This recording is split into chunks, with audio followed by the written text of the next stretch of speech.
Kita ke sorotan lain, Sport Lovers, 3 punggawa muda tim nasional Indonesia, salah satunya Ronaldo Kuate, memperkenalkan jersey home terbaru Timnas Indonesia. Jersey terbaru ini resmi dirilis oleh Mills melalui apparel resmi Tim Nasional Indonesia.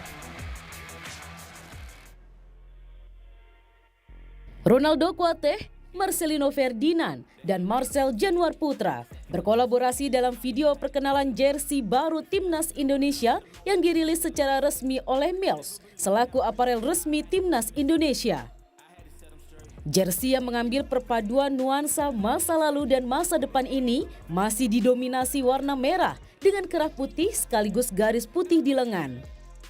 Kemudian untuk kres, lambang Sang Garuda kini tampil dengan latar perisai plus tulisan Indonesia di bagian atasnya. Nuansa yang mencerminkan konsep jersey klasik era SEA Games 1987 silam. Mengusung tema Bring Back Glory, diharapkan prestasi Timnas dapat menyamai atau bahkan dapat melebihi prestasi Timnas di era 80-an.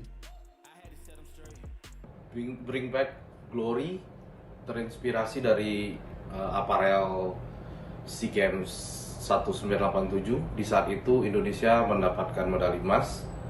Diharapkan dengan desain aparel ini bisa memberikan motivasi kepada punggawa-punggawa timnas kita untuk mengembalikan kejayaan sepak bola Indonesia. Jersey ini akan dipadu padankan dengan celana putih, kaos kaki merah saat Indonesia berstatus tuan rumah. Timnas U19 juga direncanakan akan mulai memakai jersey terbaru ini pada Piala AFF pekan depan dan Piala Dunia U20 2023 mendatang. Tim Liputan Kompas TV.